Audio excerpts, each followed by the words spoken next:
our next episode of the Secret Quilters. I'm Mindy. And I'm Brennen. Have you ever spent hours on a quilt only to realize that something went terribly wrong? Because today we're talking about the projects that humbled us. But before we get started, Mindy, I heard you went to Paducah. I did. Awesome. Thank you for asking. So currently at the National Quilt Museum in Paducah, Kentucky is one of my favorite designers, artists, and quilters, Tula Pink. She is having she has quilts that she has handpicked from her own stash that are at Paducah currently. It's from April until September. So my husband he had two daughters that went back to school, older in life, and they graduated, so we went for that. And then we went to Paducah. Because it's so close to Jersey, right? Oh my God, 14 hours later. And he's a trooper. He said yes. So it was amazing, I have to tell you. So first of all, there is so much history and just amazing quilters. I mean, these people are they're unbelievable. They're so talented. We're talking like hand-stitched. There was this one quilt, and it was by a Japanese artist, and it had sheep on it. But each sheep was made up of a knot. And there must have been like 50 knots per sheep, unless it was like a baby sheep, and then there was probably like 30. And it's just fascinating. So beyond seeing Tula, which was amazing, and seeing all of her quilts, and as you know, I bought Big Woods to make that quilt, which is a quilt kit that Tula made several years ago. That quilt was there. Oh, wow. So I did get to take some pictures of it. So, I mean, let's be honest, mine's not going to be as the level hers is at, but it gives me something to aim for, like the stars. Yeah, that's cool. Yeah.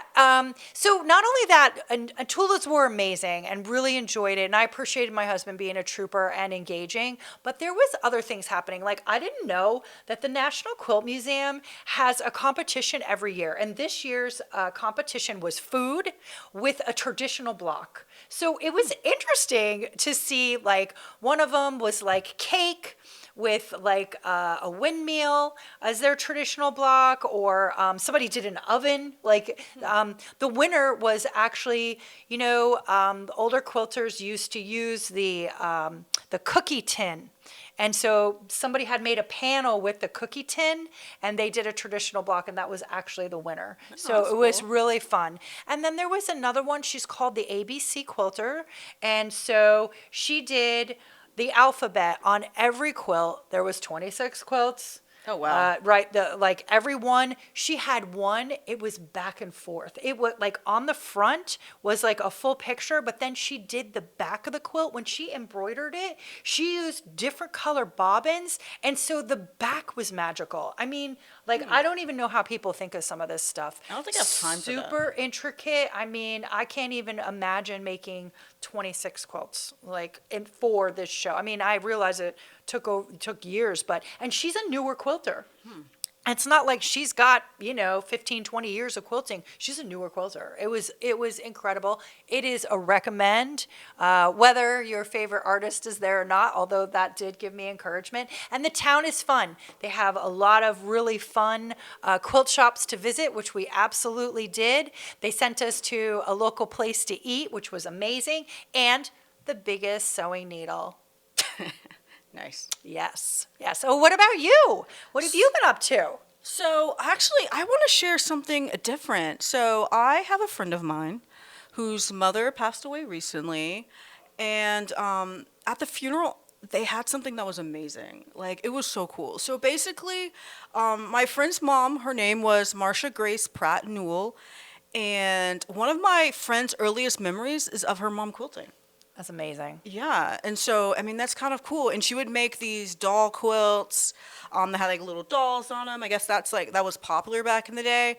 And she over her life, she probably made over 100 quilts for her siblings. She's She has 6 siblings, so she was like one of 7. So she would make quilts when they got married, when they had children, and then when the children got to like a certain age, like 3 or 4, they got a quilt. They got a quilt when they went to school. I don't know. It's like they got so many quilts like growing up. And then when they graduated high school, they got a quilt. When they got married, they got a quilt.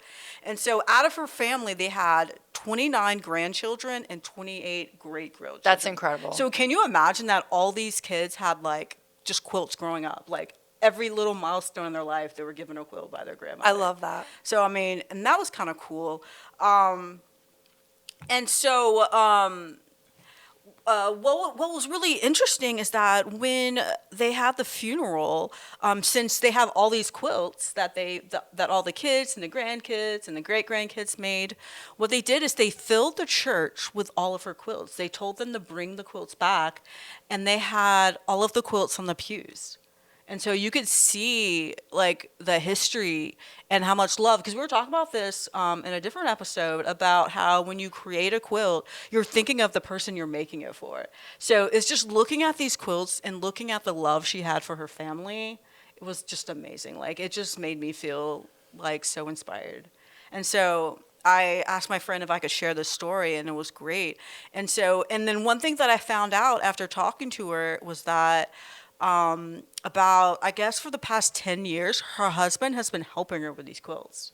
And like he has been, all these quilts are hand quilted. So there's no machine. Oof. And I can't even imagine. Like I love my family, but you're not getting that person, trust me. And so they together will hand quilt these quilts together. And the husband too. The husband too. Yeah, I would love to see that. Yeah, would you think your husband would do? Mine would not. I don't know. I don't know. He's thinking of that. He thinks he wants to try sewing. Really? And I keep encouraging him. That'll be kind of cool. Yeah, Y'all could do it together. I don't know. I don't know. Maybe I can get him on a quilt cruise. Okay, that's different. That's different. But it was just crazy. And then like I was looking at the pictures, and you could just see how the legacy that she passed on. I love that. It's so beautiful. And that you could see how everyone brought back their quilts, and how much, it can just show how much love she had for everybody. And I thought that was amazing. I thought that was incredible. Really cool. And that was a really cool idea. I've never heard of someone doing that. So that was so cool. And I don't know. I just thought that was like amazing. And I just wanted to share that with everyone. So thank you for the Newell family for letting me share that with y'all. So, all right. So, our next segment, we're going to talk about something that happens to everyone, you know? Yes, it does. And so, basically, you have a great idea for a project. You know, that's a thing. You look at the pattern, you look in quilt books, and then you get this inspiration, and then you have a hot mess happen. Yep. So, I mean, that is certainly a thing. And so, for me, my first hot mess was I was going on my first quilting retreat, right? Yes. I was super excited. I like opened all these books. Did I get a lot of books recently for Christmas for quilting? Because, you know, that's like what I do now. And so everyone's like, Brennen likes quilting books somehow. I'm like, it's cool. I like quilting books. And so I like to look at ideas. And so I found the perfect quilt.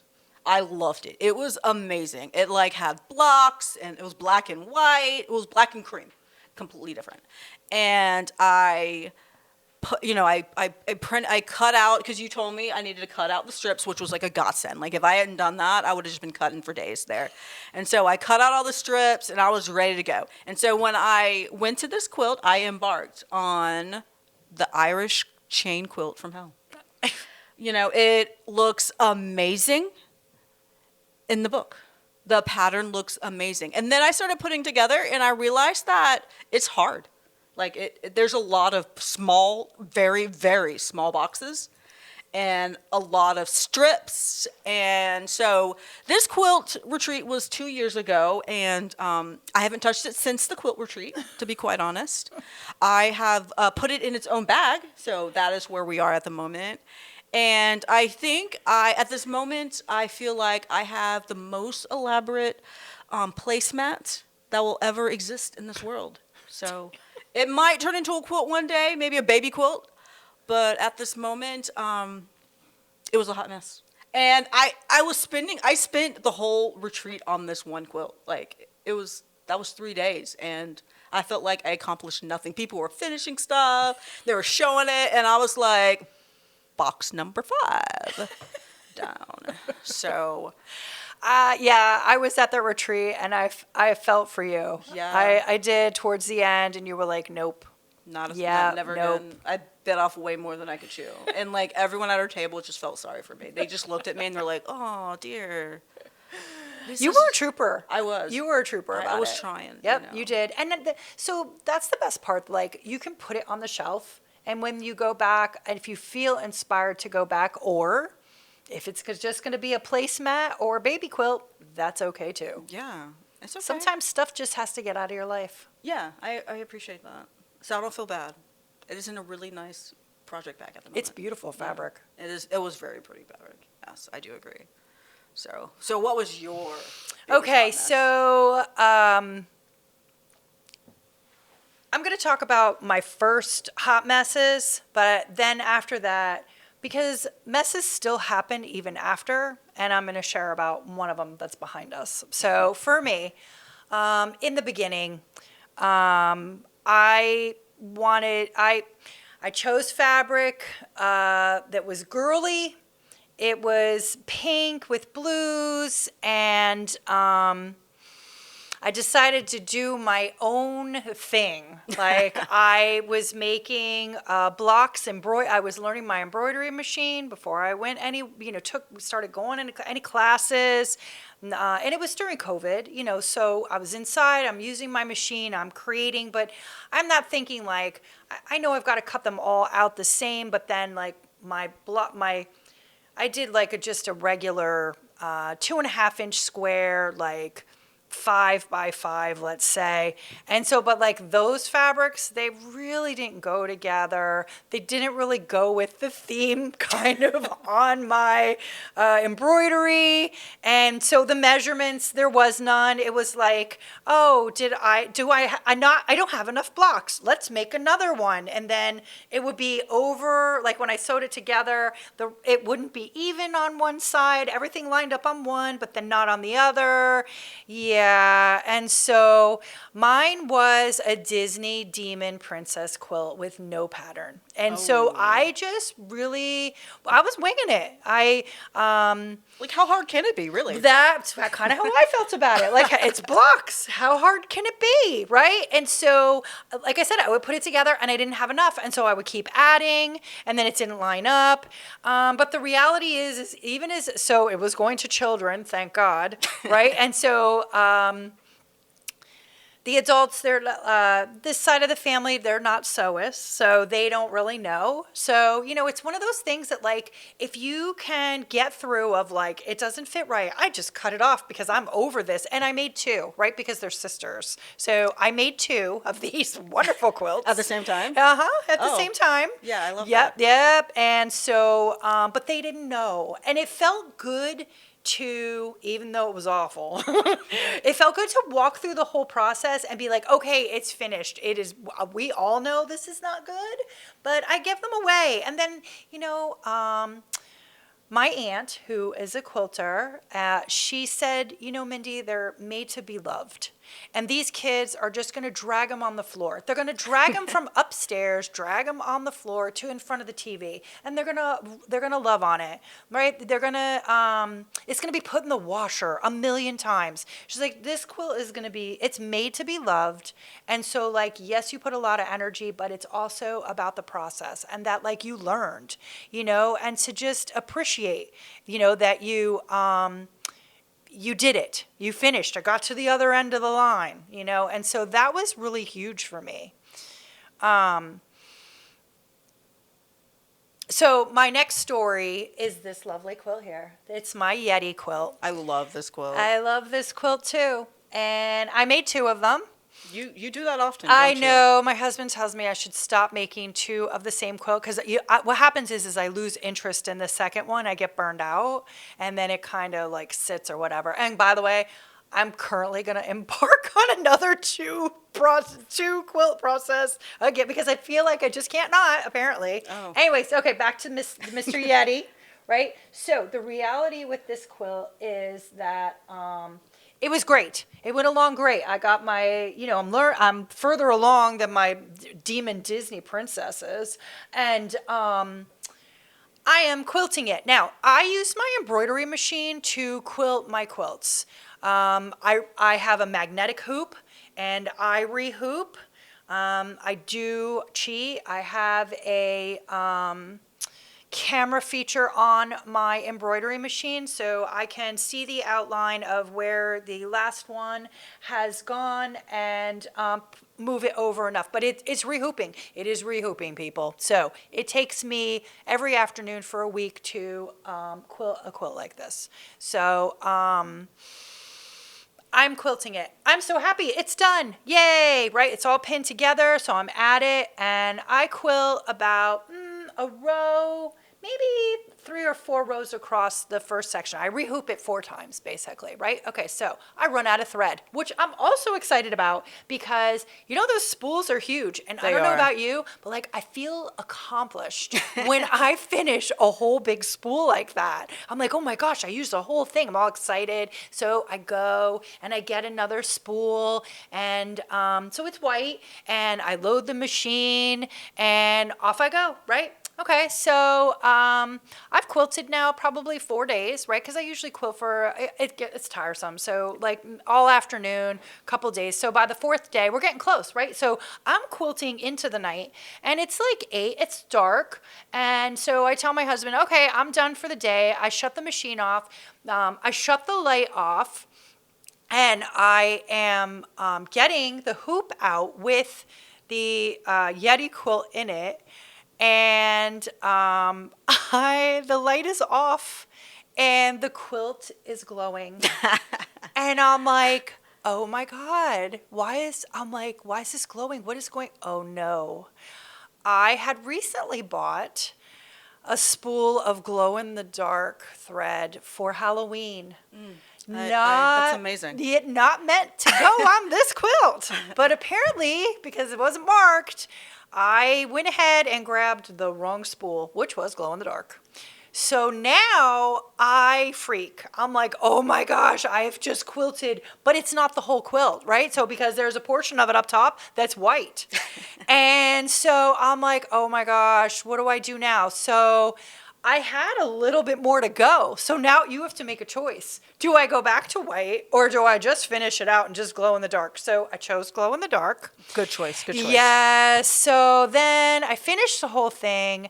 The next day I'm committed. I'm disappointed in self. There's for sure. But my husband, we turned it off we had it glow, turned on the lights and turned it off. And he goes, this is really awesome. And you should do all of your quilts like this. So when you look at it in the dark, you can't see that the top portion doesn't glow because you're so distracted by the parts that do glow. But I really like it.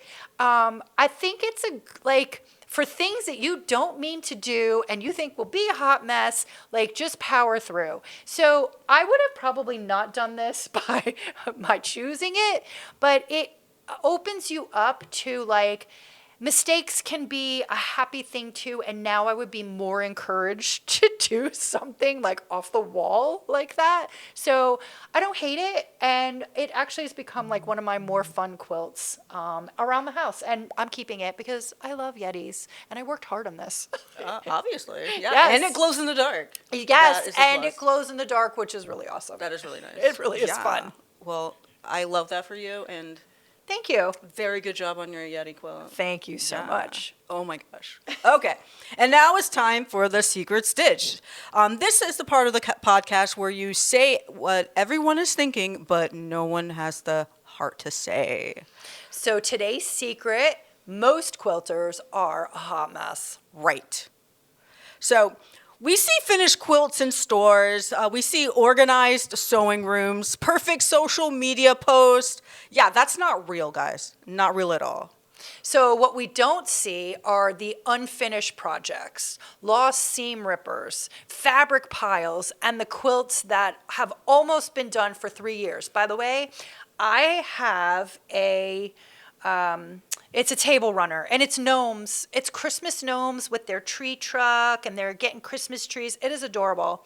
Another project I made 2 of, but I was given some heavy duty iron on, and I didn't realize it. And so I cut out 2 of them in that heavy duty. So what happened is when I started to sew it, it was jumping. The stitches were not coming all the way through, and I tried a lot of different things. I made my needle bigger. I chose better thread, like not a design to make it fancy, and I would have to clean the needle with alcohol repeatedly, and so I gave up. Right. Yeah. And so I'm going to tell you, it's probably been in my closet 3 or 4 years. I finished one because I wanted to see how long it took, and then I put the whole thing back in. But I'm feeling encouraged. I might Really? pull that bad boy out. Maybe I'll bring it to the retreat next month. Yeah, you could. That's a Fight with it there. no matter how much, you look at other quilters, you look at the post online, it doesn't really matter. It's like few quilters actually have it together. So keep that in mind. I appreciate that. Yeah. So if your sewing room is messy, or your projects are piling up, or your points don't match. Congratulations. You are a quilter just like the rest of us. And that's today's secret stitch. All right, we reached the end of this episode, and what we want you to remind you is that quilting should make you feel creative, not stressful. Thank you for joining us for another episode of The Secret Quilters. Please don't forget to follow us or subscribe if you like this show. Stay stitched And stay secret.